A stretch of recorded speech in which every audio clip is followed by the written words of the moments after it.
Press to U.S. Congress. Washington, D.C., 1993. Boris Yeltsin. Please don't count the applause against the time that I have been allotted for speaking.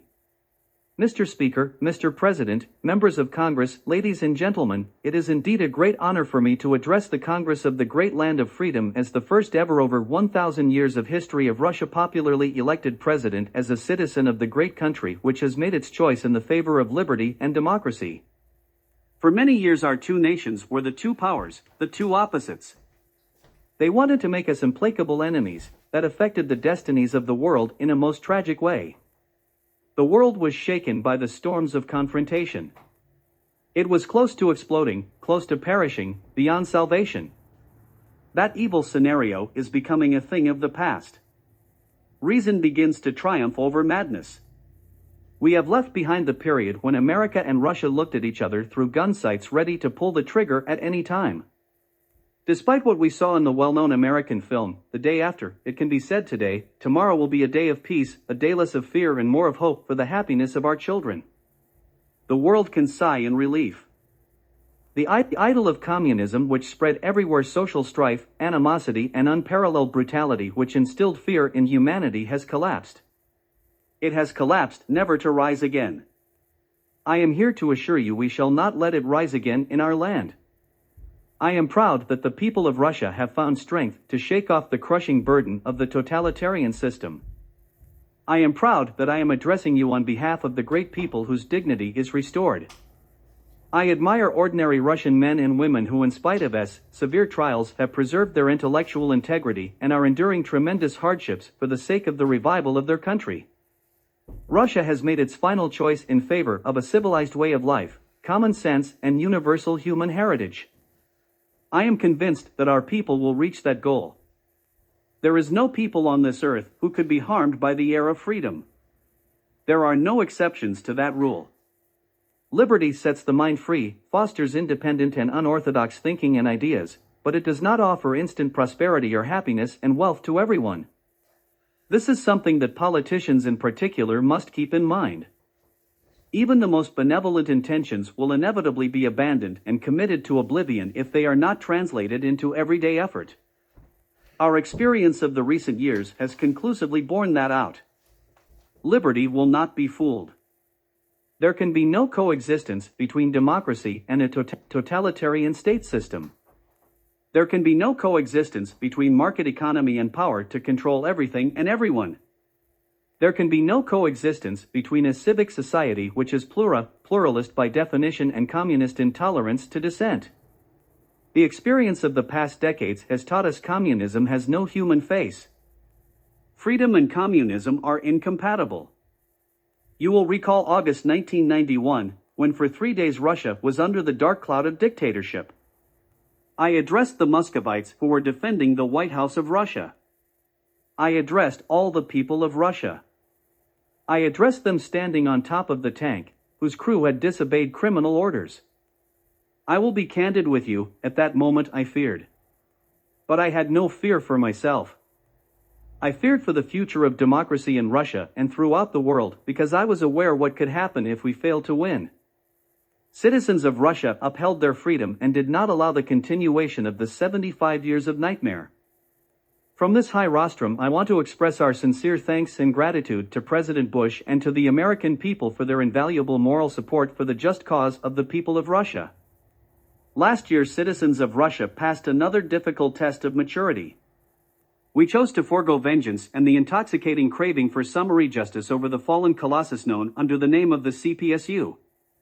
There was no replay of history. The Communist Party citadel next to the Kremlin, the Communist Bastille, was not destroyed.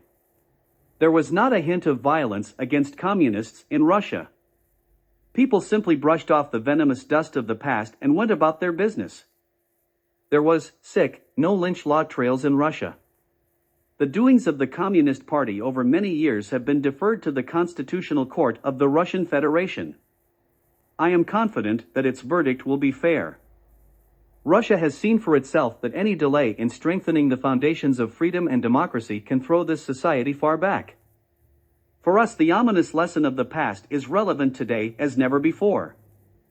It was precisely in a devastated country with an economy in near paralysis that Bolshevism succeeded in building a totalitarian regime, creating a gigantic war machine and an insatiable military-industrial complex.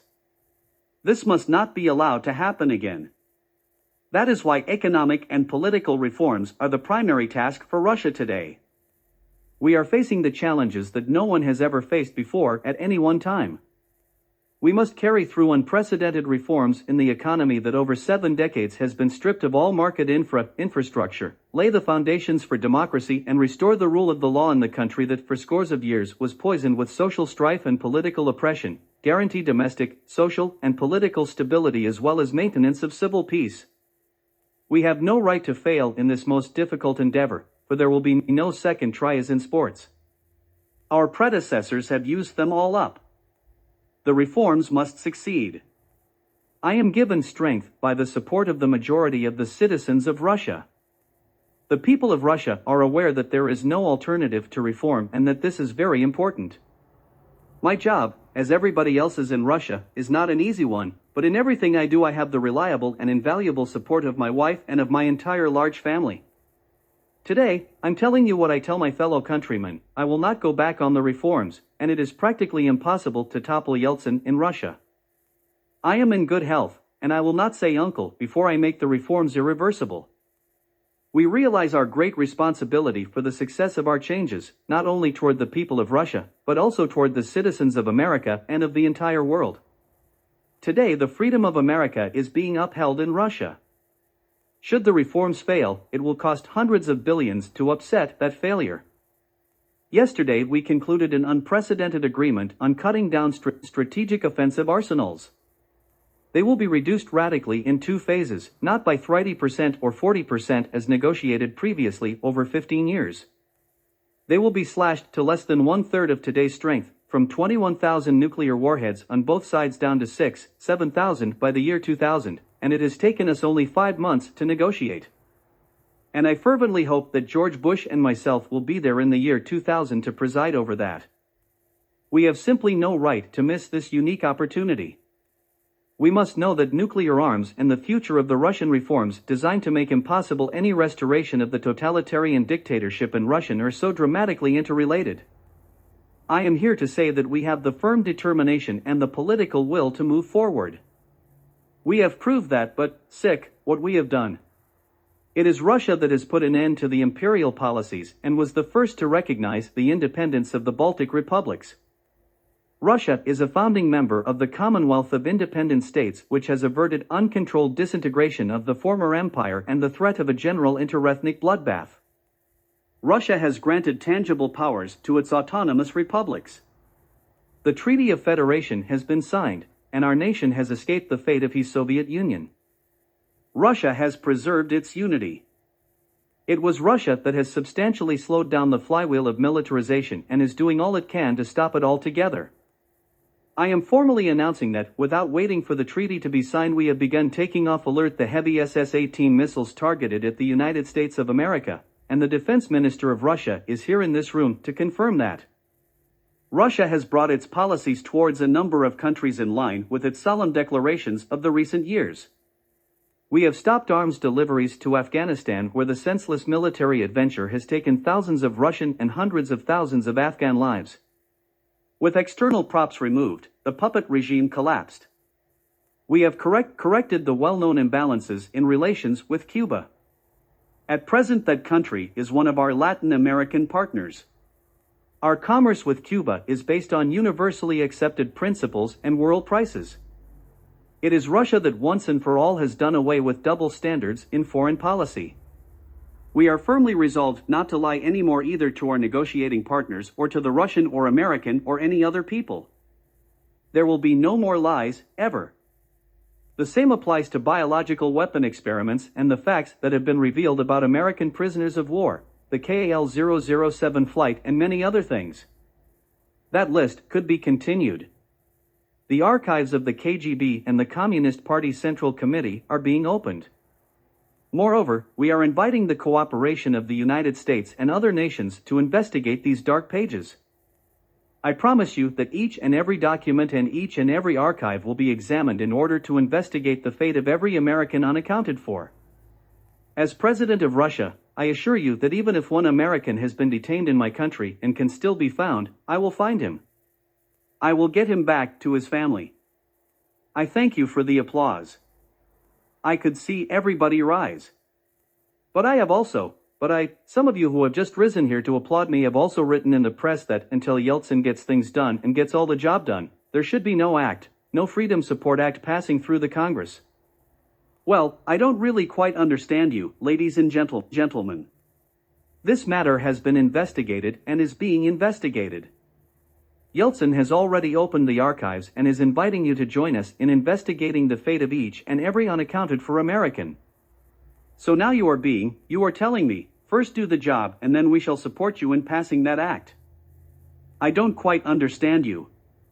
We have made tangible moves to make contacts between Russian and foreign business communities much easier. Under a recent legislation, foreign nationals who privatize a facility or a building in Russia are given property rights to the plot of land on which they are located. Legislation on bankruptcy has recently been enacted. Mandatory sale of foreign currency to the state at an artificially low rate of exchange has been ended. We are ready to bring our legal practice, as much as possible, in line with world standards, of course, on the basis of symmetry with each country.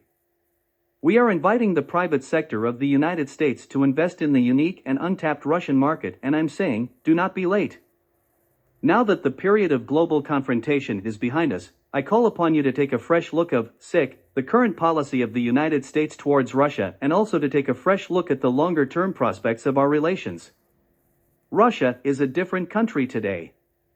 Sometimes the obsolete standards brought into being by a different era are artificially imposed on new realities. True, that equally applies to us. Let us together, therefore, master the art of reconciliating differences on the basis of partnership, which is the most efficient and democratic way. This would come naturally both for the Russians and the Americans.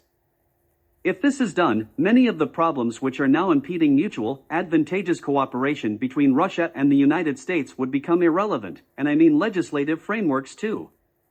It will not be a wasteful endeavor.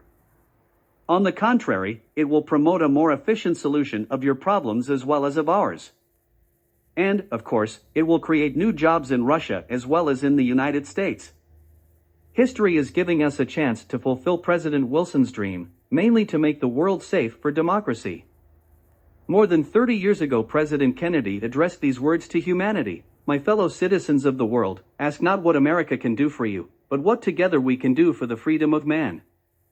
I believe that his inspired call for working together towards a democratic world is addressed above all to our tu pueblo, the people of America, and to the people of Russia. Partnership and friendship of our two largest democracies is strengthening democracy, is indeed a great goal. Joining the world community, we wish to preserve our identity, our own image and history, promote culture and strengthen moral standards of our people. We find relevant the warning of the great Russian philosopher, unintelligible, who said, "To negate Russia in the name of humankind is to rob the humankind." At the same time, Russia does not aspire to change the world in its own image. It is the fundamental principle of the new Russia to be generous and to share experience, moral values and emotional warmth rather than to impose and curse. It is the tradition of the Russian people to repay kindness with kindness. This is the bedrock of the Russian lifestyle, the underlying truth revealed by the great Russian culture. Free and democratic Russia will remain committed to this tenet. Today, free and democratic Russia is extending its hand of friendship to the people of America. Acting on the will of the people of Russia, I am inviting you, and through you the people of the United States, to join us in partnership in the quest for freedom and justice in the 21st century.